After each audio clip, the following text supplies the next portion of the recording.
ادب خدمت شنوندگان محترمی که دنبال ایجاد آگاهی هستید و در این روزگار که شب و هنگام به دزدیدن چراغ آمدند، شما دنبال نور و آگاهی می‌گردید. کلاً تاریخ معاصر اروپا چند تا اتفاق و جنگ خیلی مهم داره که همه اینها در یک جای مجبور شدن متوقف بشن و متوقف کننده همه اونها روسیه بوده. سربازهای دلیر اروپایی وقتی به روسیه می‌رسیدن و با اون آب و هوای خیلی سرد برخورد می‌کردن، توان مقاومت رو از دست میدادن. نمونه بارزش جنگ ناپلئون هست. اصلا چرا جای دور بریم؟ همین جنگ جهانی دوم در روسیه بود که کلاً هیتلر رو به شکست مواجه کرد. کمپرو در اینجا شخصیتی رو به ما معرفی میکنه به نام گریگوری که شما در قسمت قبل یک مقدار با اون آشنایی پیدا کردید. گریگوری جوان تنومند روسیه، البته زیاد جذاب نیست. تمام چیزهایی که شما در این قسمت میشنوید افکار گریگوری هستن که بعد از دیدن پرنسس بی به ذهنش اومدن. دیدن این زن جوان چیزهایی رو در ذهن گریگوری زنده میکنه که خیلی وقت بوده که نمیخواسته به ذهن خودش بیاره. وسطای داستان در زمان حال گریگوری پای زن خیلی زیبا هم به میون میاد که سرنوشت اون به سرنوشت این دو برادر گره میخوره. بریم با هم داستان این مردی رو بشنویم که زیاد خیلی تو زندگیش ندیده.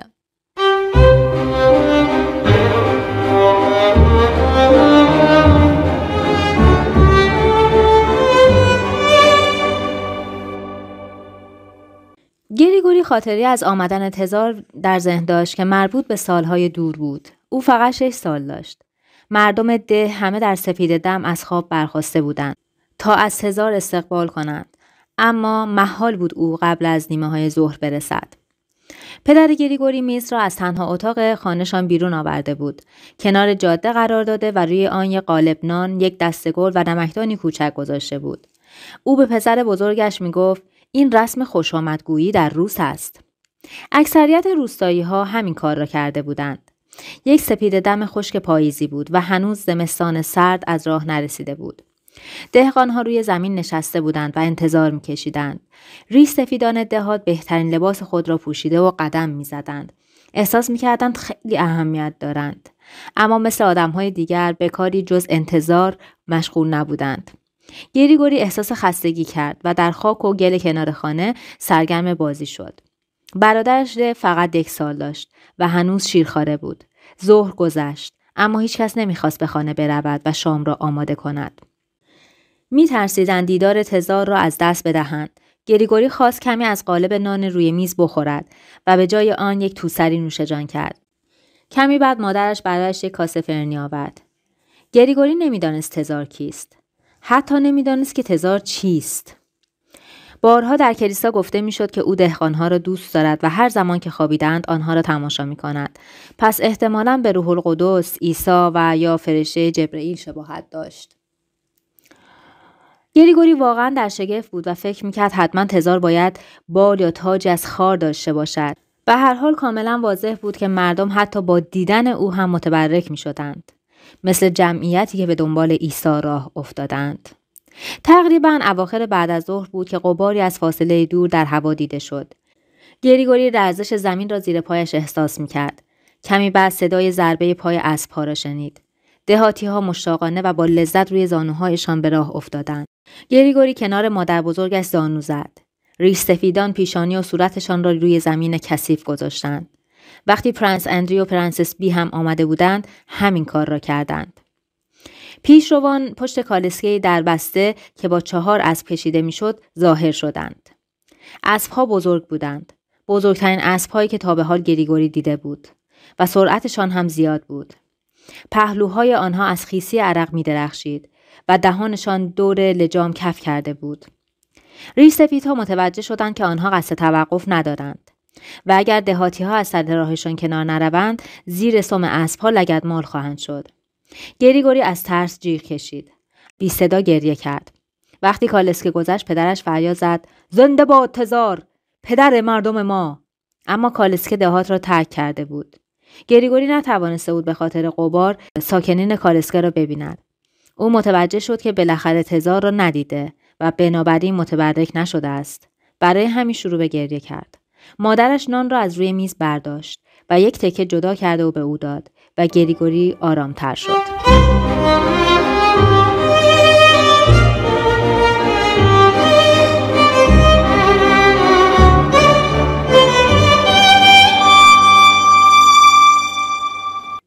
در ساعت 7 نوبت کاری در کارگاه ماشینی پوتلیوف تمام میشد، لو همیشه به سراغ کارت و رفیق بازی میرفت و با دوست دختر بیخیالش مشروب میخورد. گریگوری هم اغلب در بعضی جلسات شرکت میکرد. سخنرانی کفر، گروه بحث اجتماعی، برنامه فانوس جادویی در مورد زمینهای خارجی، شعرخوانی. اما امشب او کاری برای انجام دادن نداشت. پس بهتر بود به خانه رفته برای شام تاس کباب درست کند و کمی زودتر بخوابد. کارخانه در حاشیه جنوبی سن پترزبورگ بود. بسیاری از کارگران در کارخانه زندگی می‌کردند. بعضی از آنها در منزل کارگری بودند و عده‌ای هم کنار ماشین‌هایشان می‌خوابیدند. برای همین بود که همیشه بچه‌های زیادی آن دور و بر دویده و بازی می‌کردند. گریگوری از دسته کسانی بود که بیرون از کارخانه یک آلونک داشت. او از بحث‌های سوسیالیستی پی برده بود که همزمان با ریخته شدن طرح کارخانه قرار بر این بوده که خانه‌های کارگری زیادی هم در آن ساخته شوند. اما به لطف سرمایه‌دارهای روسی هزاران نفر هیچ جایی برای زندگی نداشتند. گریگوری حقوق خوبی داشت، اما در یک خانه یک خوابه زندگی می‌کرد که برای رسیدن به آن باید نیم ساعت راه می‌رفت. گریگوری شنیده بود که در بوفالو، همان شهری که آرزوی رفتن به آنجا را داشت، خانه‌های کارگری نه تنها برق دارند، آب مصرفیشان هم لوله کشی شده است. به او گفته شده بود که حتی عده‌ای تلفن مخصوص به خود دارند. این حرفا کمی مسخره به نظر می رسید. مثل این بود که بگویند آسفالت خیابان‌ها از طلاست. با دیدن پرنسس بی او به دوران کودکی سفر کرد. با دلی دردمند از روی خیابان یخی راه می رفت و سعی می کرد جلوی خودش را بگیرد تا آن خاطره دردناک به یادش نیاید. اما هر چه کرد باز هم نتوانست. یاد آن کلبه چوبی می افتاد که در گوشه مقابل گریگوری همیشه یک بز یا گوساله هم می خوابید. آنچه او در آن شب به خاطر آورد خیلی شفاف بود. انگار گذر این همه سال هیچ تأثیری نداشت. اجاق، حیوانات و دود سیاهی که از لامپ چراغ نفتی دیده میشد، تنباکوی دستسازی که پدرش داخل روزنامه میپیچید و دود میکرد، حتی بوی همه اینها را به خاطر میآورد. پنجره ها با دستمال چفت و محکم شده بودند تا از ورود سرما جلوگیری شود. بنابراین اتاق خفه بود. او می توانست آن خفگی و بو را در تصورات خود به یاد آورد. احساس دلتنگی غریبی نسبت به روزهای گذشته به قلبش راه پیدا کرد. آخرین باری که در زندگیش احساس امنیت کرده بود همان روزها بودند. او در همین افکار غرق بود که از دور چیزی را دید. نور ضعیف لامپ‌ها کمی خیابان را روشن کرده بود. 2 پلیس در لباس سیاه و روپوشی سبز در حال پرسجو از زن جوانی بودند. کت دستباف زن و شیوهی که روسریش را بسته بود نشان میداد که او اهل این حوالی نیست و از دهات آمده است. در نیم نگاه اول میشد فهمید آن دختر 16 سال بیشتر ندارد. گریگوری هم در همان سن یتیم شده بود. پلیس کوتاه و زمخت چیزی گفت و سپس صورت دختر را نوازش کرد. دختر خودش را کنار کشید و پلیس خندید. گریگوری که میدانست اگر یتیم و بی‌پناه باشی دیگران با تو چه رفتارهایی میکنند، با دیدن آن دختر قلبش به درد آمد. به آن گروه کوچک نزدیک شد. فقط برای اینکه سر صحبت را باز کند گفت: خانم، اگر دنبال کارگاه میگردین راهو بهتون نشون بدم. پلیس خپل خندید و گفت: هی ایلیا، از شر این خلاصمون کن. وردست او سر کوچک و چهره آبزیرکایی داشت. داد زد: برو گم شو آشغال. گریگوری نترسید. او قد بلند و قوی بود. ماهیچه‌هایش با کار سخت کارخانه قوی و محکم شده بودند. وقتی پسر بچه بود در درگیری خیابانی حتی یک بار هم نباخته بود و همیشه همه از او کتک می‌خوردند. لو هم همینطور بود. با این وجود عاقلانه‌تر این بود که با پلیس درگیر نشود. او به دختر گفت: من توی کارخانه سرکارگرم. اگه دنبال کار می‌گردین میتونم بهتون کمک کنم. دختر نگاهی از روی قدردانی به او حواله کرد. پلیس خپل گفت: سرکارگر یعنی چی؟ پس از گفتن این حرف برای اولین بار به چشمان گریگوری نگاه کرد.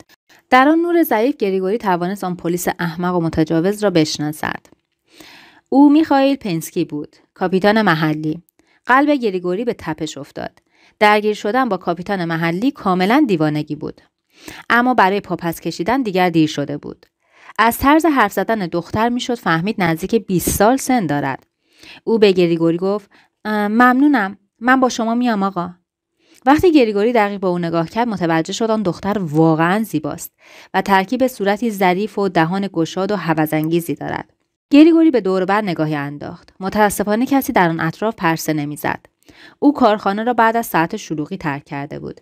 میدانست که باید عقب نشینی کند، اما از طرفی نمیتوانست از آن دختر صرف نظر کند. پس گفت من شما را به دفتر کارخانه میبرم. اما کارخانه بسته بود. پینسکی گفت کاترینا تو با ما میای مگه نه؟ پس از این حرف بدن دختر را با حالت شهوانی لمس کرد. دختر از جا پرید و فریاد زد دست کثیفتو بکش عوضی. پینسکی با سرعتی تعجب‌آور مشتی محکم به دهان دختر زد. خون از دهان دختر بیرون جهید و او با صدای بلند گریه سر داد. گریگوری عصبانی شد و دیگر احتیاط نکرد. یک قدم جلو رفت. دستش رو روی شانه پینسکی گذاشت و او را به عقب هل داد. پینسکی تلو تلو خورد و روی یک زانو به زمین افتاد. گریگوری به کاترینا که هنوز در حال گریه بود رو کرد و گفت تا میتونی بدو. اما ناگهان دردی کشنده در پشت سر خود احساس کرد. وردست احمق پلیس خیلی زودتر از پیشبینی وارد عمل شده بود و با باتوم پلیس محکم به پشت سرش کوبیده بود. گریگوری احساس درد وحشتناکی داشت و با زانو روی زمین افتاد، اما از هوش نرفت. کاترینا پا به فرار گذاشت، اما نتوانست خیلی دور شود. پینسکی به دنبالش دوید، پای او را گرفت و هل داد. کاترینا روی زمین افتاد. گریگوری برگشت و دید باتوم به طرفش نشانه گرفته شده. جا خالی داد و به مرد حمله کرد. ایلیا تعادل خودش را از دست داد و ضربه دیگری هم ناموفق پایین آمد. گریگوری باتوم را گرفت و به سر مرد کوبید. ایلیا نقش بر زمین شد. گریگوری به عقب نگاه کرد و دید پینسکی بالای سر کاترینا ایستاده و او را با چکمه‌های سنگینش محکم لگد می‌زند. ماشینی از سمت کارخانه به سمت آنها نزدیک می‌شد و هنگام عبور از کنار آنها به شدت ترمز کرد و صدای لاستیک‌هایش بلند شد. گریگوری با 2 قدم بلند خود را به پینسکی رساند. او هر دو دستش را دور مرد حلقه کرد و محکم او را در آغوش گرفت و از زمین بلند کرد. پینسکی بدون موفقیت دست و پا می‌زد. در ماشین باز شد و در کمال تعجب گریگوری مرد آمریکایی اهل بوفالو را دید. او گفت چه اتفاقی افتاده؟ کاملا مشخص بود که از این ظلم عصبانی است. او به پینسکی که در حال لولیدن بود گفت چرا یک زن بی‌دفاع اینطوری کتک می‌زدی؟ گریگوری احساس کرد بخت به او رو کرده. تنها یک خارجی می‌توانست پلیسی را از کتک زدن یک طبقه دهقان منع کند. مردی بلند و لاغر که همان کانین ناظر بود از ماشین بیرون آمد و پشت دیوار ایستاد. او به گریگوری گفت پشکاف پلیس رو ولش کن بره. گریگوری پلیس را رها کرد و روی زمین گذاشت. پینسکی کمی دور خودش چرخید. گریگوری آماده بود که برای یک ضربه وحشتناک جای خالی بدهد. اما پینسکی جلوی خودش را گرفت و با صدای زهرآلودی گفت اسمتو یادم موند. پشکاف. گریگوری ناله کرد. پلیس اسم او را فهمیده بود. کاترینا با حالت رنجوری روی زانو ایستاد. گاستوا شجاعانه به او کمک کرد که صاف بایستد و گفت خانم خیلی صدمه دیدید؟ کانین کمی خجالت زده به نظر می رسید. هیچ روسی تباری با یک دهقان اینطور مؤدبانه حرف نمی زد. ایلیا بلند شد. او به‌زده به اطراف نگاه می کرد. از داخل ماشین صدای پرنسس بی آمد که به انگلیسی چیزهایی گفت. معلوم بود آزرده خاطر شده و حوصله‌اش سر رفته است. گریگوری به دوار گفت با اجازه از حضرت عالی اجازه بدید این خانم رو به یکی از درمانگاه‌های همین اطراف ببرم. گاستوار به کاترینا نگاه کرد و گفت شما هم همینطور می‌خواین؟ دختر با لب‌های خونی گفت بله آقا. دوار گفت بسیار خوب. گریگوری بازوی دختر را گرفت و قبل از اینکه کسی مخالفتی کند سریع از آنجا دور شد. به تقاطع که رسید نیم نگاهی به پشت سر خود انداخت و دید دوار و کانین و 2 پلیس زیر نور چراغ در حال بحث و مجادله هستند. او هنوز بازوی کاترینا را گرفته بود و با اینکه میلنگید با عجله راهش می‌برد. آنها باید تا جایی که می‌توانستند از پینسکی فاصله می‌گرفتند. به محض اینکه از تقاطع دور زدن دختر گفت من پول دکتر ندارم. گریگوری گفت من میتونم بهتون قرض بدم. گریگوری بعد از گفتن این حرف احساس گناه کرد. آنها این پول را برای رفتن به بوفالو پس انداز کرده بودند، نه اینکه روی کبودی بدن یک دختر زیبا مرهم بگذارند. او با نگاه خود گریگوری را ارزیابی کرد و گفت من به دکتر احتیاجی ندارم. میخوام هر طور شده کار پیدا کنم. میشه منو به دفتر کارخونه ببرین؟ او در ذهن خود دختر را به خاطر جرأتش تحسین کرد. همین چند لحظه پیش داشت زیر دست و پای مردی له میشد و حالا به تنها چیزی که فکر میکرد پیدا کردن شغل بود. دفتر کارخونه الان بسته است. من این حرفو فقط به خاطر این زدم که پلیس ها رو گیج کنم. اما میتونم شما رو فردا صبح به اونجا ببرم. دختر کمی جبهه گرفت و گفت من جایی واسه خوابیدن ندارم. گریگوری معنی نگاه او را نفهمید. آیا او خودش را داشت به گریگوری تقدیم میکرد؟ خیلی از دختران دهقان که به شهر می آمدن آخر کارشان به همین چیزها ختم میشد. اما احتمالاً نگاه او معنی دیگری هم میتوانست داشته باشد. احتمالاً نیاز به جای خواب داشت. اما نمیخواست بدنش را در مقابل یک شب زیر سقف بودن بفروشد. گریگوری گفت تو خونه‌ای که من زندگی میکنم یا اتاق هست که زنهای زیادی ازش شریکی استفاده میکنن. اونها 3 یا 4 نفری توی تخت میخوابن و همیشه برای یک آدم جدید جا پیدا میکنن. کجاست؟ گریگوری به جلو اشاره کرد و گفت همینجاست. دختر سرش را به علامت تایید تکان داد و چند دقیقه بعد هر دو وارد خانه شدند. اتاق پشتی اولین طبقه برای گریگوری بود. یک تخت خواب باریک که با لب مشترک استفاده میکرد به دیوار چسبیده بود. یه اجاق، یه میز و 2 صندلی کنار پنجره که مشرف به خط آهن بود. و یه جعبه هم به عنوان میز کنار تخت تنها وسایل خانه بودند. روی جعبه پارچ و ظرفی برای شستشو گذاشته شده بود. کاترینا اتاق را با یک نگاه طولانی بازرسی کرد و گفت همه اینها مال خودتونه؟ نه، من آدم پولداری نیستم، با برادرم زندگی میکنم. کمی بعد اونم میاد. دختر متفکرانه نگاهی کرد. شاید میترسید به او همخوابگی 2 نفری پیشنهاد دهند. گریگوری برای اینکه به او اطمینان بدهد گفت بهتر نیست همین الان به خانمای خونه معرفیتون کنم؟ دختر روی یکی از صندلی‌ها نشست و گفت فعلا که وقت داریم. بذارید کمی استراحت کنم. البته. آتش آماده شد و در حال شعله گرفتن بود. او همیشه اول صبح قبل از رفتن به سر کار آن را مهیا می‌کرد و هنگام برگشت آن را با کبریت روشن می‌کرد. صدای قرشی پیچید و کاترینا با ترس به اطراف نگاه کرد. گریگوری گفت نترسید، قطار بود. ما دقیقاً کنار خط آهن زندگی می‌کنیم. او مقداری آب در کاسه ریخت و آن را روی اجاق گذاشت تا گرم شود. سپس روبروی کاترین نشست و او را نگاه کرد. کاترینا موهای صاف و پوستی روشن داشت. در نگاه اول گریگوری زیبایی او را در حد معمولی دیده بود. اما حالا که دقیق میشد میدید این دختر واقعا زیباست. هیکل دختر مانند شرقی ها بود و او را یاد نژاد سیبری مینداخت. از نگاهش میشد فهمید که شخصیت محکمی هم دارد. دهان گشاد او هوس‌انگیز و در عین حال مصمم بود.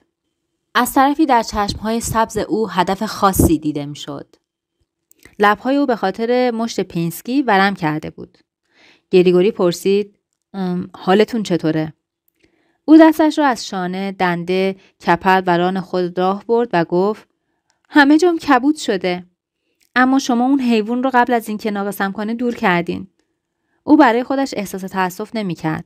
گریگوری از این صفتش هم خوشش آمد. وقتی که آب گرم شد خون رو از روی صورتتون پاک می‌کنم.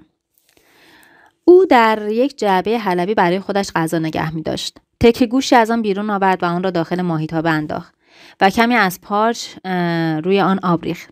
سپس شلغمی را هم با آب شست و شروع به خرد کردن کرد. ناگهان متوجه نگاه متعجب کاترینا شد. کاترینا گفت پدرتون آشپز بودن؟ گریگوری گفت نه. اینجا بود که مقاومت را از دست داد و به 11 سالگی سفر کرد و خاطره فرانسیسبی مثل سیل در سرش جاری شد.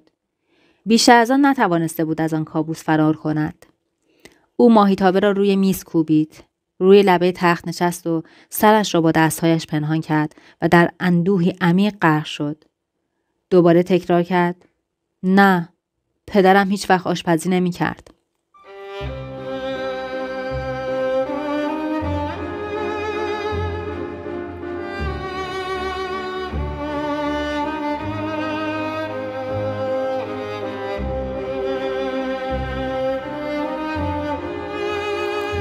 آنها در سپید دم به ده آمدند. کاپیتان زمین محلی و 6 سوار نظام. به محض اینکه مادر صدای ضربه سم اسب‌ها را شنید لب را بغل کرد. او 6 ساله و سنگین بود، اما مادر هم با شانه‌های پهن و دست‌های قویی که داشت از عهده او برمی آمد. او دست گریگوری را هم گرفت و از خانه فرار کرد. مرد سوار از ریش سفیدان ده آدرس خانه را پیدا کرده بود. از آنجایی که خانه تنها یک در داشت، خانواده گریگوری جایی برای پنهان شدن نداشتند و به محض اینکه سربازها وارد شدند آنها را پیدا کردند. آنها مادر را به گوشه از خانه پرت کردند و جوجه ها پراکنده شد و بز هم افسارش را پاره کرد و فرار کرد. مادر در زمین پشتی شروع به دویدن به سمت درختها کرد. همه آنها باید فرار می‌کردند. اما گریگوری متوجه شد مادر بزرگش همراهشان نیست. او دستش را رها کرد و جیغ زد: مامان بزرگ با همون نیست. مادر فریاد زد: اون نمیتونه بدوه. گریگوری این را میدانست. مادر بزرگ حتی به سختی راه میرفت. اما تنها چیزی که میدانست این بود که نباید آن زن را تنها در خانه رها کنند. مادر فریاد زد: گریشکا، زود باش. گریگوری به دویدن ادامه داد. لب در آغوش مادر جیغ‌های وحشتناک از ترس می‌کشید. گریگوری هم به دنبال آنها رفت، اما همان مکث کوتاه به قیمت گزافی تمام شد. سوارها نزدیک شدند و آنها را دوره کردند. مادر گریگوری به حالت دستپاچه‌ای به طرف تالاب دوید، اما پایش در گل و لایل می‌لغزید. برای همین سرعتش کم شد و سرانجام به داخل آب افتاد. سربازها بسیار بلند خندیدند. آنها دستهای مادر را بستند و او را بردند. کاپیتان زمین گفت: حواست باشه پسرا رو هم بیاری. دستور پرنسسه. پدر گریگوری هفته قبل با 2 مرد دیگر فرار کرده بود. حالا گریگوری به دنبال مادرش از میان چمنها می‌دوید. او 3 مرد را دید که روی داربست دست و پا بسته ایستادند و طنابی دور گردنشان دیده می‌شود. در کنار داربست کشیش ایستاده بود. مادر جیغ زد: نه! او شروع به دست پنجه نرم کردن با طنابی که دور دستش پیچیده شده بود کرد. مرد سوار نظام تفنگی را از جلد تپانچه که روی زین بود بیرون کشید. آن را وارونه کرد و سپس با دسته چوبی آن ضربه محکمی به صورت مادر زد. زن دست از سقلا برداشت و شروع به حقحق کرد. گریگوری می‌دانست همه اینها چه معنی می‌دهد. قرار بود پدرش اعدام شود. او قبلا هم از این صحنه‌ها دیده بود. اسب دزدها توسط ریش سفیدان ده اعدام می‌شدند. اما این بار متفاوت بود. او در اعدام‌های قبلی هیچ کدام از آنها را نمی‌شناخت. از وحشت زیاد تمام بدنش کاملا سست و بی‌حس شده بود. باید اتفاقی می‌افتاد تا جلوی اعدام را بگیرد. شاید تزار مداخله می‌کرد. مگر او بر همه امور مردم نظارت نداشت؟ شاید هم فرشته از آسمان پدرش را نجات می‌داد. صورت گریگوری خیس شده بود و فهمید بدون اینکه متوجه شده باشد گریه کرده است. او و مادرش مجبور بودند درست جلوی داربست بایستند. همه دهاتی‌ها دور آنها جمع شده بودند. مانند مادر، همسران 2 مرد دیگر هم دست بسته و کشان کشان به آنجا آورده شدند.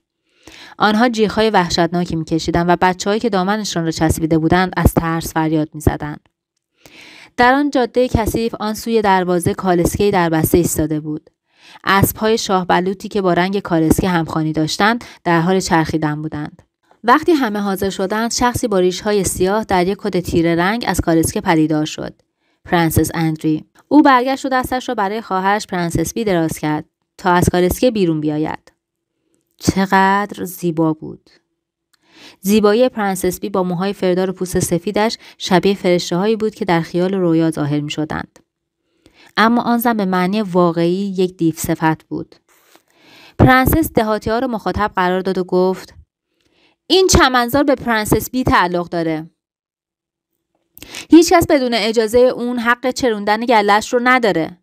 اگه این کارو بکنید به معنی اینه که دارید از علف‌های پرنسس دزدی می‌کنید. زمزمه حاکی از خشم در جمعیت دیده شد. با اینکه هر یک شنبه در کلیسا به آنها این مالکیت گوشزد می‌شد، اما آنها به سختی می‌توانستند باور کنند که این ملک متعلق به کسی غیر از خودشان است. آنها به اخلاقیات دهقانی قدیم خود وفادار بودند و باور داشتند هر کس که روی زمین کار کند مالک آن است. پرنس اندری با آن 3 مردی که روی داربست بودند اشاره کرد و گفت: این احمق‌ها قانون را شکستن. نه یک بار، بلکه همچنان به قانون شکنی ادامه دادن. صدای او از خشم می‌لرزید. انگار کسی اسباب بازی او را دزدیده است. پرنس ادامه داد: اما کار بدتر این بوده که اونها گفتن پرنسس بی هیچ حقی در این زمین‌ها نداره. این دهقان‌های فقیر هستن که باید روزی خودشون را از اینجا تهیه کنن. چه حرف‌ها! گریگوری اغلب اوقات این جمله‌ها را از پدرش شنیده بود. پرنس با عصبانیت ادامه داد: و بدتر از این که اینها همسایه‌های خودشون رو هم تشویق کردن که روی زمینی بیان گله خودشون رو بچرونن که متعلق به اشرافه. حکمی جز اعدام واسه این 3 نفر نیست. او پس از این حرفا برای کشیش سری تکان داد.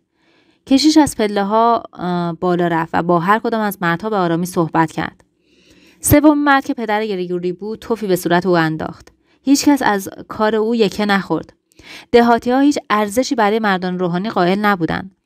و پدر گریگوری بارها گفته بود که این آدم فروش‌ها حرف‌هایی که در اعتراف می‌شنوند را به پلیس خبر می‌دهند. کشیش از پله‌ها پایین رفت و پرنس ادری به یکی از خدمتکارها که با پتک ایستاده بود اشاره کرد. گریگوری برای اولین بار متوجه شد که آن 3 محکوم روی سکوی چوبی زشتی ایستادند که نیمبند است و فقط روی چند پایه استوار شده. با ترس فهمید پتک برای سرنگون کردن آن تیر الوار هاست. اینجا بود که با خودش فکر کرد وقت این شده که فرشته از راه برسد. دهاتی‌ها گریه می‌کردند. همسرها شروع به جیغ کشیدن کردند و فقط اینجا بود که سربازها به کار آنها کاری نداشتند. لو از ترس داشت دچار حمله می‌شد. او نمی‌دانست چه اتفاقی در حال رخ دادن است، اما از جیغ‌های مادرش وحشت کرده بود. پدر هیچ واکنشی نشان نمی‌داد. صورتش مثل سنگ بود، بدون حس. او به دودست خیره شده بود و منتظر تقدیر بود تا کار خودش را تمام کند. حتما با خود کلنجار می‌رفت و خودش را کنترل می‌کرد تا گریه لو او را بیقرار نکند و بتواند جلوی اشک‌هایش را بگیرد. پدر لب‌هایش را می‌گزید ولی همچنان ساکت بود. خدمتکار پتکش را بالا برد. سکوی نیمبند هم با صدای بلند واژگون شد. 3 مرد به پایین کشیده شدند، در حالی که گردنشان با طناب بسته شده بود. گریگوری قادر به بستن چشمهایش نبود. او به پدرش خیره شده بود. پدر بلافاصله نمرد. دهانش را باز کرد. تلاش کرد نفس بگیرد یا فریادی بزند. اما کار از کار گذشته بود. صورتش قرمز شد و با طنابی که به دستش بسته شده بود دست و پنجه نرم کرد. انگار تا ابد این تقلا ادامه داشت. صورتش قرمزتر شد. بعد از مدت کوتاهی پوستش به رنگ آبی درآمد و کمتر دست و پا زد و بالاخره حرکتش کاملا متوقف شد. مادر دیگر جیغ نمیزد، فقط حق میکرد. کشیش بلند بلند دعا میخواند، اما دهاتی‌ها هیچ توجهی به او نمیکردند و تک به تک چشم از روی مردگان بر می‌داشتند و دور می‌شدند.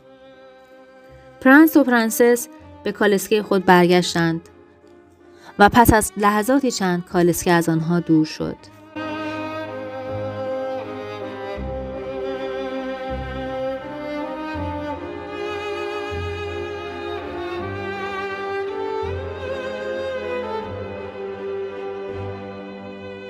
گریگوری پس از تعریف کردن داستان دوباره آرام شد.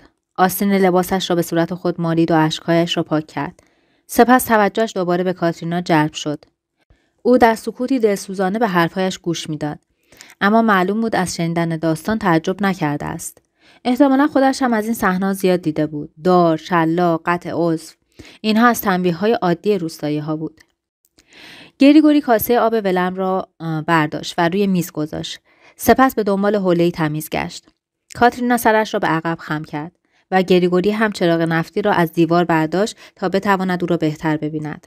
پیشانیش خراش برداشته بود و یک کبودی روی گونه‌اش بود و لب‌هایش متورم شده بودند.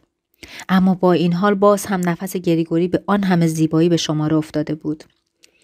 دختر بیریا و شجاع به او زل زده بود و گریگوری مطمئن شد زن دلربایی پا به کلبه او گذاشته است. او گوشه‌ای از حوله را در آب گرم فرو کرد و دختر گفت آروم باش. گریگوری گفت البته. او با شستن پیشانی دختر کارش را شروع کرد و وقتی داشت خونها را پاک می‌کرد متوجه شد زخم‌ها چندان عمیق نیستند. دختر گفت دارم بهتر میشم. دختر صورت او را هنگام کار تماشا می‌کرد.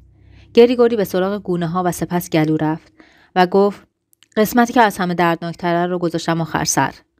دختر گفت اشکالی نداره. خیلی لطیفی. با این حال وقتی گریگوری حوله را رو لب‌هایش گذاشت از درد به خود لرزید. گریگوری گفت ببخشید. دختر گفت به کارت ادامه بده. وقتی لب‌ها را تمیز کرد متوجه شد ورم تا حدی خوابیده است. حتی دندانهای او سفید و زیبا و برازنده یک دختر جوان بودند. او گوشه لب گشاد دختر را هم پاک کرد. بیشتر که خم می‌شد نفس گرم دختر را روی صورتش احساس می‌کرد. وقتی کارش تمام شد احساس نومیدی کرد. انگار قرار بود اتفاق بیفتد، بوسه‌ای، چیزی. سر جایش نشست و حوله را که از خون دختر رنگی شده بود با آب شست. دختر گفت: ممنونم. دستات خیلی مهربونن. قلب گریگوری به تپش افتاده بود. او بارها و بارها زخم آدم‌های بسیاری را شسته بود، اما تا به حال چنین احساس عجیبی را تجربه نکرده بود. می‌ترسید هر آن کار احمقانه ازش سر بزند. پنجره را گشود و کاسه آب را خالی کرد. با خود فکر کرد دیوانه شده. کاترینا در رویاهای او وجود دارد. برگشت و انتظار داشت که صندلی خالی باشد. اما کاترینا هنوز آنجا نشسته بود و با چشمهای آبی سبزش او را تماشا می‌کرد. گریگوری مطمئن شد که حتی حاضر نیست یک لحظه هم آن دختر از کنارش برود. با خود فکر کرد: اوه، عاشق شده است؟ تا به حال چنین احساس و شوری را تجربه نکرده بود. او معمولاً درگیر برادرش لو بود که همیشه دنبال زنها به راه می افتاد. البته همبستری را تجربه کرده بود، اما هیچ وقت از آنها لذت نبرده بود. شاید به این دلیل که آن زنها را دوست نداشت. اما حالا هیچ چیز در این دنیا به جز این برایش اهمیت نداشت که در تخت باریک کنار پنجره با او بخوابد، صورت زخمیش را ببوسد و ابراز عشق کند. به خودش گفت: احمق نشو، تو هم 1 ساعت پیش باهاش آشنا شدی. اون چیزی که این دختر از تو میخواد عشق نیست. اون دنبال جای خواب و کار و کمی پوله. پنجره را بست. دختر گفت: خب پس تو برای برادرت غذا درست میکنی. دست لطیفی هم داری. اما با یک مشت پلیس رو نقش زمین کردی. نمیدانست باید در جواب این حرف چه بگوید. دختر ادامه داد: تو به هم گفتی که پدرت چطوری مرد. اما حتما وقتی که نوجوان بودی مادرت هم مرده، درسته؟ از کجا فهمیدی؟ کاترینا شانه را بالا انداخت و گفت: خب چون مجبور شدی نقشه مادر رو داشته باشی.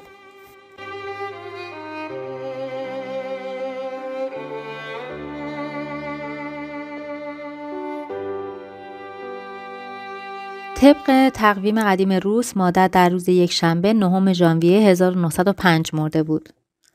روزها و سالهای زیادی از آن موقع گذشته بود، اما هنوز آن یکشنبه خونین در چشمش زنده بود. گریگوری آن موقع 16 سال داشت و لو 11 ساله بود. هر دو نزد مادر در کارخانه کار می‌کردند. گریگوری ریختگر زبردستی بود و لو جارو می‌کشید. آن ژانویه هر سه مانند 100,000 نفر دیگر از کارگران در اعتصاب بودند. اعتصاب به هدف کسب حقوق اتحادیه خرید و فروش بود و 8 ساعت در طول روز ادامه داشت.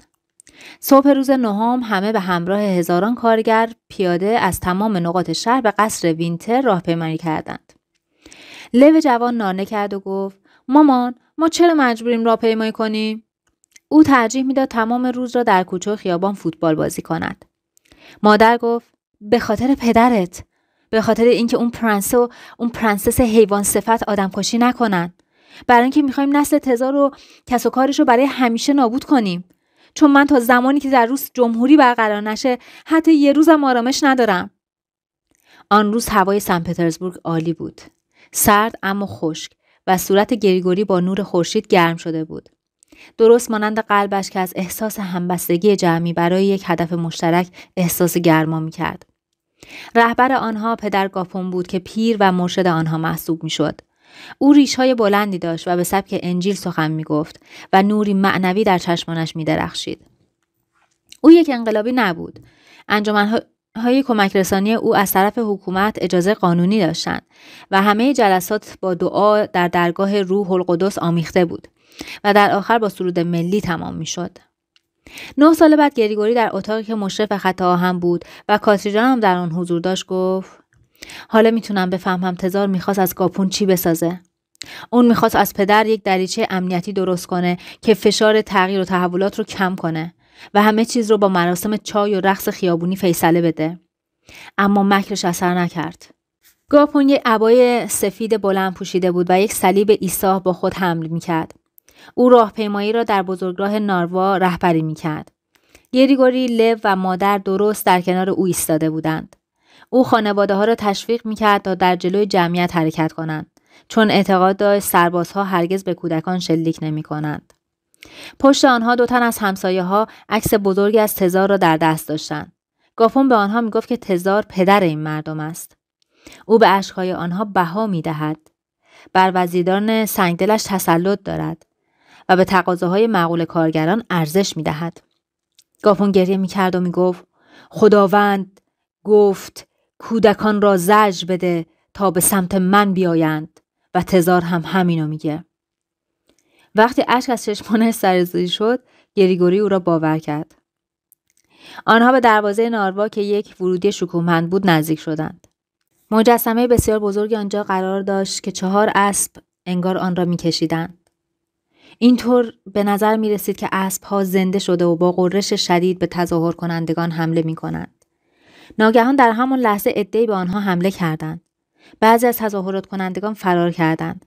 عده‌ای هم با باتوم کتک خوردند. گریگوری سر جایش بهت زده شد و ترسیده بود. مادر و لف هم همین وضع را داشتند. سربازان اسلحه را بیرون نکشیده و به نظر می رسید فقط می خواستند مردم را بترسانند. تعداد کارگرها خیلی زیاد بود و چند دقیقه بعد سوار نظام لگام اسب‌هایشان را کج کرده و رفتند. تظاهرات به شکل دیگری ادامه یافت. گریگوری احساس می‌کرد آن روز به خیر و خوشی تمام نخواهد شد. او در مورد نیروهایی که در برابر آنها صف کشیده بودند فکر می‌کرد. دشمنان آنها اشراف، وزیران و ارتش بود. آنها برای اینکه جلوی دیدار مردم با تزارشان را بگیرند، مخالفت خود را تا کجا پیش می‌بردند. چند لحظه هم طول نکشید تا پاسخ سوالش را دریافت کرد. از بالای سر مردم به جلو نگاه کرد. عده‌ای پیاده نظام را دید که با جوخه‌های آتش روبروی آنها صف کشیدند. با دیدن این صحنه تظاهرات روند آهسته تری به خود گرفت. پدر گاپون که از دید گریگوری خیلی دور بود برگشت و رو به پیروانش فریاد زد تزار هرگز اجازه نمیده ارتش به مردم عزیزش شلیک کنه. صدای تق کرکننده‌ای در هوا پخش شد. انگار داشت روی سقف حلبی نازک تگرگ می‌بارید. سربازان با توپ‌ها شلیک می‌کردند. بوی تند بارود سوراخ بینی او را می‌سوزاند و قلبش به شدت فشرده شده بود. کشیش فریاد زد نگران نباشین، اونا توی هوا آتیش می‌زنن. بار دیگر تیرباران شد، اما ظاهراً هیچ گلوله‌ای به زمین نمی‌افتاد. این بار روده‌های گریگوری از ترس به هم پرت شده بودند. گریگوری پی در پی صدای جیغ میشنید و سپس دید مردم تک تک روی زمین میافتند. برای چند لحظه بهت زده به اطراف نگاه کرد، اما مادرش با خشونت او را پرتاب کرد و داد زد دراز بکش. احساس کرد روی زمین پهن شده. مادر با لف هم همین کار را کرد و خودش را روی او انداخت. گریگوری فکر کرد قرار است همگی با هم بمیرند. صدای کوبش قلبش از فریادهای تفنگ‌ها بلندتر بود. تیرباران بی‌رحمانه ادامه داشت. آن صدایی برخاسته از کابوس انگار تا ابد ادامه داشت. مردم با وحشت فرار می‌کردند و با چکمه‌های سنگینشان از روی آنها رد می‌شدند. مادر مواظب سر او و لو بود. آنها همانجا دراز کشیده بودند و از ترس به خود می‌لرزیدند. صدای جیغ و گلوله هنوز ادامه داشت. سپس آتشباران تمام شد. مادر تکان خورد و گریگوری سرش را بالا کرد تا اطراف را نگاه کند. مردم از هر جهت به سرعت فرار می‌کردند و بر سر هم فریاد می‌زدند، اما صدای جیغ نمی‌آمد. مادر گفت بلند شو، زود باش. آنها با تقلا روی پای ایستادند و از جاده با عجله فرار کردند. از روی جسدهای مرده و از میان مجروحان غرق در خون می‌پریدند. وقتی به کنار خیابان رسیدند، سرعت خود را کم کردند. لو با پچ پچ به گریگوری گفت من خودمو خیس کردم، به مامان نگی. خون مادر به جوش آمده بود و با گریه فریاد میزد عجب درد و دلی با تزار کردیم. مردم ایستادند و به صورت پهن دهقان منشانه و چشم پرنفوذ او نگاه کردند. او حنجره قوی داشت و صدایش در خیابان پیچید. اونا نمیتونن جلوی ما رو بگیرن. ما حتما باید به قصر وینتر بریم. بعضی از مردم هلهله کردند و عده‌ای هم فقط سری تکان دادند. لف شروع به گریه کرد. الان 9 سال بعد شده و کاترینا به این داستان غم‌انگیز گوش میداد. او گفت چرا مادرت این کارو کرد؟ اون باید بچه‌اشو میبرد به خونه تا امن بمونن. گریگوری گفت اون همیشه میگفت نمیخواد بچه‌هاش مثل خودش زندگی کنن. فکر کنم احساس میکرد اگه امید به زندگی بهتر نیست، پس بهتر هممون با هم بمیریم. کاترینا به فکر فرو رفت. به نظرم خیلی کار شجاعانه کرده. گریگوری قاطعانه گفت خیلی بیشتر از شجاعت. از نظر من این کار قهرمانانه بود. بعدش چه اتفاقی افتاد؟ اونا با هزاران نفر دیگه راهی مرکز شهر شدن. وقتی که خورشید آسمان شهر برفی را روشنی بخشید، گریگوری دکمه‌هایش را باز کرد و شالش را شل کرد. این پیاده روی برای پاهای ضعیف لف خیلی طولانی بود، اما اون کودک آنقدر ترسیده بود که جرأت شکایت نداشت. سرانجام همه به نفسکی پراسپکت، بولواری عریض که از قلب شهر می‌گذشت رسیدند. قبل از رسیدن آنها مردم زیادی جمع شده بودند. ماشین‌ها و اتوبوس‌ها در حال رفت آمد بودند و عرابه‌های کرایه‌ای از هر جهت با سرعت می‌رفتند و ایجاد خطر می‌کردند. آن روزها تعداد ماشین‌های کرایه‌ای زیاد نبود. آنها به خیابان دویدند و کنستانتین دوست گریگوری متصدی ماشین تراش در کارگاه پوتیلوف را دیدند. او به مادر گفت خیلی از تظاهر کنندگان کشته شدند، اما مادر از سرعتش کم نکرد و باقی جمعیت هم به نظر کاملا عزمشان را جذب کرده بودند. آنها استوار راه می‌رفتند و از یک مغازه که پیانوی آلمانی، کلاه‌های پاریسی و گلدان‌های نقره‌ای می‌فروخت گذشتند. گریگوری شنیده بود در این مغازه‌های جواهر فروشی یک اشرافزاده برای خریدن این تزیینات بیهوده برای همسرش پولی خرج می‌کند که یک کارگر کارخانه در طول زندگیش هم به دست نمی‌آورد. این قصرهای بالای شهر جوری بودند که گریگوری اصلا نمی‌توانست باور کند که آدمی هم در آنها زندگی می‌کند. به نظر غیر قابل باور بود. انگار این جور چیزها مانند شمشیر طلایی یا شنل نامرئی فقط در قصه‌ها وجود داشت. اما در میدان شهر پر از این قصرها بود. کمی دورتر سوار نظام و تفنگچی‌ها در کت‌های بلند و با توپ و تانک صف کشیده بودند. جمعیت دور میدان جمع شده بودند. آنها فاصله خود را حفظ کرده بودند و از نیروی نظامی به شدت می‌ترسیدند. اما تازه واردان از خیابان‌های محاصره شده مانند آبی که فواره می‌زند همه در میدان نوا جاری شدند. گریگوری دائما به جلو هل داده می‌شد. او با تعجب متوجه شد تمام اعضای آن جمعیت از طبقه کارگر نیستند. خیلی از آنها کت‌های گرمکن پوشیده و ظاهراً طبقه متوسط بودند. معلوم بود داشتن از کلیسا به منزلشان می‌رفتند. بعضی هم ظاهراً دانشجو بودند و حتی بچه مدرسه‌ای‌ها. مادر با احتیاط آنها را از جلوی تفنگ‌ها دور می‌کرد و به پارکی در مقابل یک ساختمان زرد و سفید اداره دریانوردی به نام باغ الکساندر وسکی هل می‌داد. دیگر مردم هم همین فکر را داشتند و به این کار تشویق شدند. مردی که معمولاً با سورتمه و آهو بچه‌های طبقه متوسط را سواری می‌داد رفته بود. همه در مورد قتل عام صحبت می‌کردند. تظاهرات کنندگان به رگبار گلوله گرفته شده بودند و عده زیادی هم با شمشیر قزاق‌ها به آغوش مرگ رفته بودند. گریگوری با پسری همسن و سال خود صحبت کرد و تمام اتفاقاتی که در دروازه ناروا افتاده بود را از او شنید. وقتی معترضان فهمیدند چه بر سر دیگران آمده، عصبانی تر شدند. گریگوری به نمای طولانی قصر وینتر که صدها پنجره داشت خیره شد. او به کاترینا گفت بعدها فهمیدیم اون روز صبح تزار اصلا در قصر وینتر هم نبوده. گریگوری در صدای خودش حسرت تلخی را احساس می‌کرد. از آن همه زودباوری و خوشباوری افسوس می‌خورد. اون حتی توی شهرم نبود. پدر مردم به یکی از قصرهاش رفته بود تا آخر هفته رو دومینو بازی کنه و توی ییلا قدم بزنه. اما ما اینو نمیدونستیم و بلند صداش می‌کردیم. ازش می‌خواستیم خودشو به رعیت‌های وفادارش نشون بده. جمعیت بیشتر شد. صدا زدن تزار لحظه به لحظه بیشتر میشد. بعضی از معترضان شروع به ریشخند گرفتن سربازان کردند. همه عصبانی و مضطرب شده بودند. ناگهان سربازان در باغ پراکنده شده و به همه دستور ترک محل را دادند. گریگوری با ناباوری و ترس به اطراف نگاه میکرد. سربازان یکسره مردم را با شلاق و قسمت پهن شمشیرشان کتک میزدند. او مادرش را نگاه کرد. میخواست واکنش او را ببیند. مادر گفت الان دیگه وقت کنار کشیدن نیست. گریگوری دقیقاً نمیدانست آنها چه انتظاری از تزار دارند. او مانند همه جمعیت باور داشت اگر تزار از وجود آنها خبردار شود، درد آنها را کمی تسکین خواهد داد. باقی معترضان مانند مادر ثابت قدم و پابرجا بودند. اما آنهایی که از طرف نگهبانان مورد حمله قرار گرفته بودند، بزدلانه پا به فرار گذاشتند. هرچند هیچ کس محل را ترک نکرد. سپس سربازان آماده تیرباران شدند. در صفهای جلو عده‌ای از مردم زانو زدند. کلاه‌هایشان را از سر برداشتند و دست در دست هم دادند. مادر گفت زانو بزنین و هر 3 نفر زانو زدند. جمعیت در حال دعاخوانی بود. سکوتی برقرار شده بود که گریگوری را ترساند. او به تفنگ‌هایی که به طرفش نشانه گرفته شده بود زل زد و تفنگداران هم با نگاهی پرمعنی مانند یک مجسمه به آنها نگاه می‌کردند. سپس گریگوری صدای شیپور را شنید. این یک علامت بود. سربازان سلاح‌هایشان را آتش کردند. تمام مردمی که اطراف گریگوری بودند جیغ می‌زدند و می‌افتادند. پسری که از مجسمه بالا رفته بود تا دید بهتری داشته باشد فریاد کشید و به زمین افتاد. کودکان مانند پرندگان شکار شده از روی درخت‌ها پایین می‌افتادند. گریگوری مادرش را دید که با سر به زمین خورد. او فکر کرد مادر با این کار خودش را از گلوله تفنگ محافظت می‌کند. بنابراین خودش هم همین کار را کرد.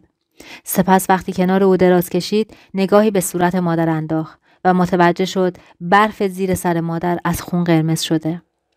او فریاد زد نه نه. لف هم جیغ می‌کشید. گریگوری شانه مادرش را گرفت و او را بلند کرد. بدنش سنگین شده بود. به صورت مادر خیره شد. صحنه‌ای که جلوی چشمانش بود را باور نمی‌کرد. چه می‌دید؟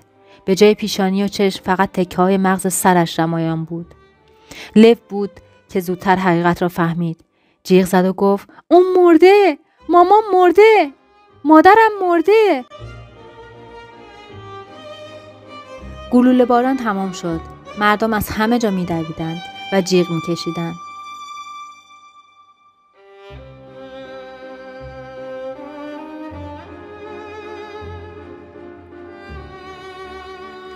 گریگوری تلاش می‌کرد فکرش را متمرکز کند. چه باید می‌کرد؟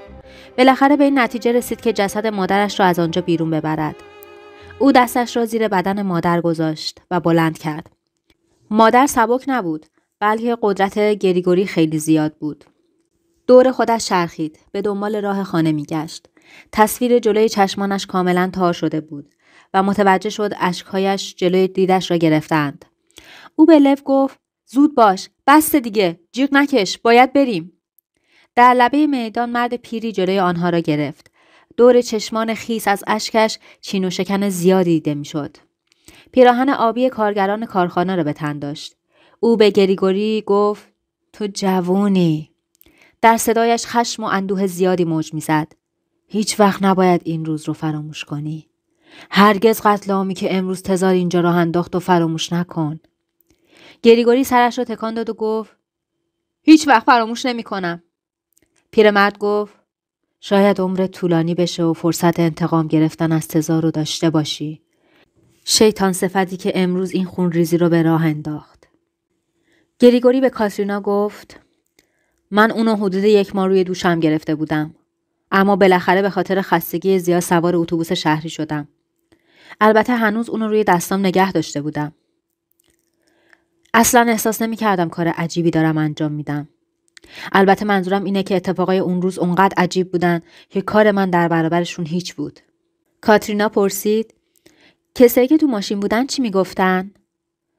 راننده چیزی نگفت. به نظرم اونقدر یکه خورده بود که دوست داشت هر چه زودتر من از ماشین بندازه بیرون. وقتی هم پیاده شدم ازم کرایه نگرفت. البته من پولی هم نداشتم که بهش بدم. پس راست رفتی و نشستی؟ آره، جسد اون روی دستام بود. با لو روی صندلی نشستیم. لو داشت گریه میکرد.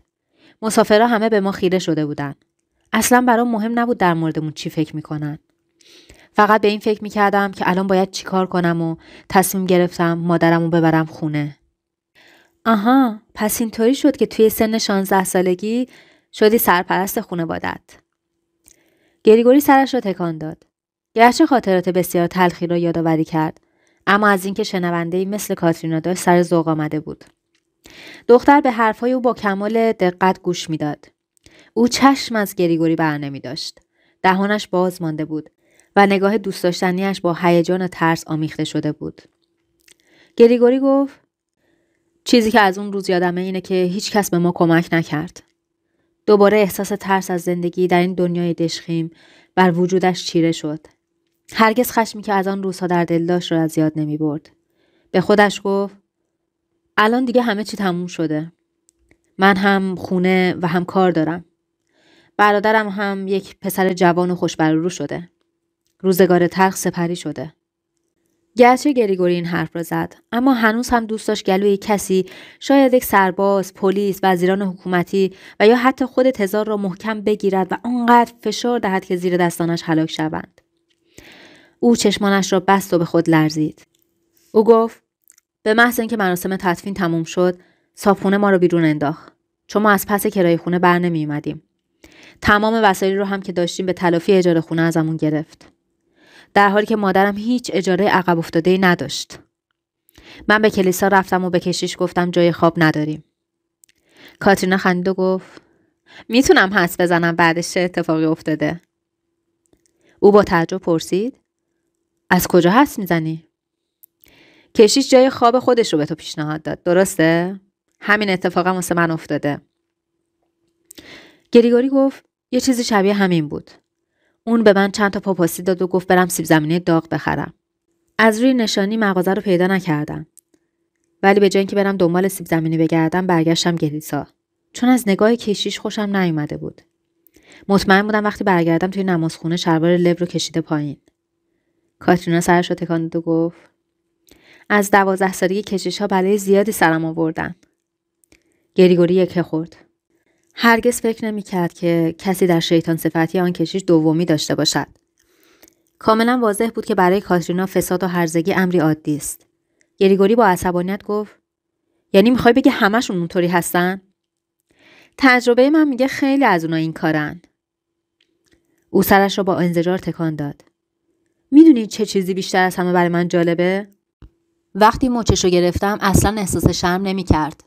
فقط از این بابت که مزاحمش شدم و نذاشتم توی انجیلش میانجیگری کنه حالش گرفته شده بود. تو چی کار کردی؟ هیچی. فقط به لو گفتم شلوارشو بکشه بالا و رفتیم بیرون. کشیش خواست پولشو برگردونم. منم بهش گفتم بذارش به حساب صدقه فقرا.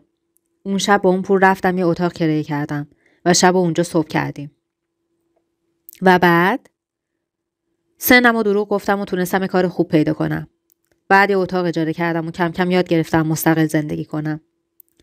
و حالا خوشبختی؟ گریگوری گفت: معلومه که اینطور نیست. مادرم دوست داشت ما زندگی بهتری داشته باشیم و من میخوام اون به رویاش نزدیک بشه. ما داریم از روس میریم. تقریبا پول کافی پس انداز کردم. دارم میرم آمریکا و وقتی برسم اونجا برای لب پول بلیط رو میفرستم که اونم بیاد. هیچ تزاری توی آمریکا وجود نداره. نه امپراتور و نه هیچ پادشاهی. از هر نوعی اونجا نیستن. ارتش اجازه قتل عام نداره. این مردم هستن که به کشور حکومت میکنن.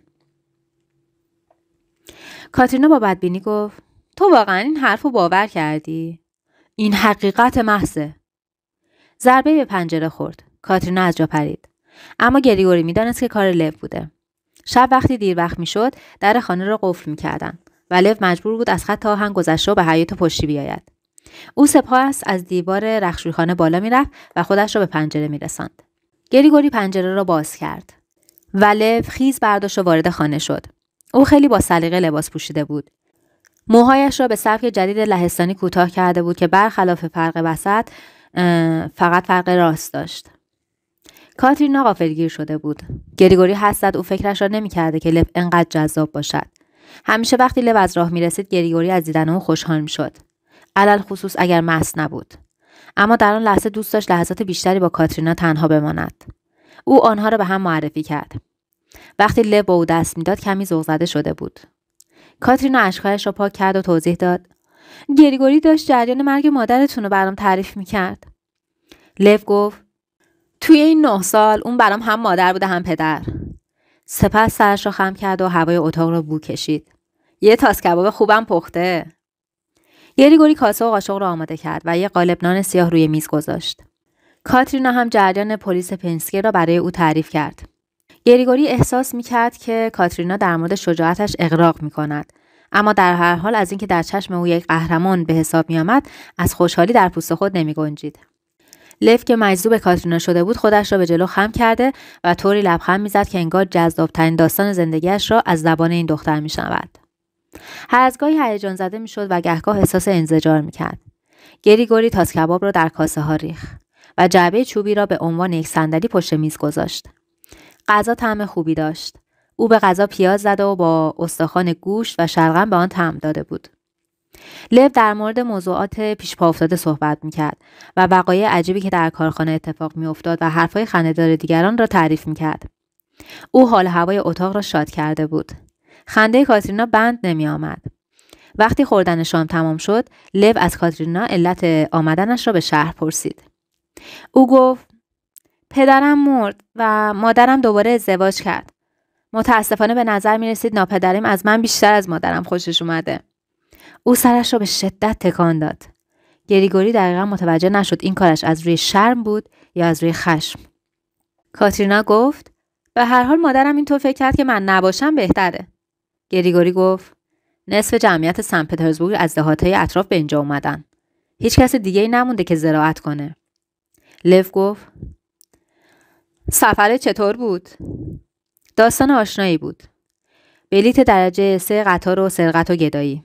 لو جوک میگفت، حرف میزد، میگفت، میخندید، سوال میکرد و کم کم گریگوری متوجه شد کاترینا پشت به او کرده و فقط در حال گفتگو با لو است. گریگوری متوجه شد در آن اتاق هیچ حضوری ندارد.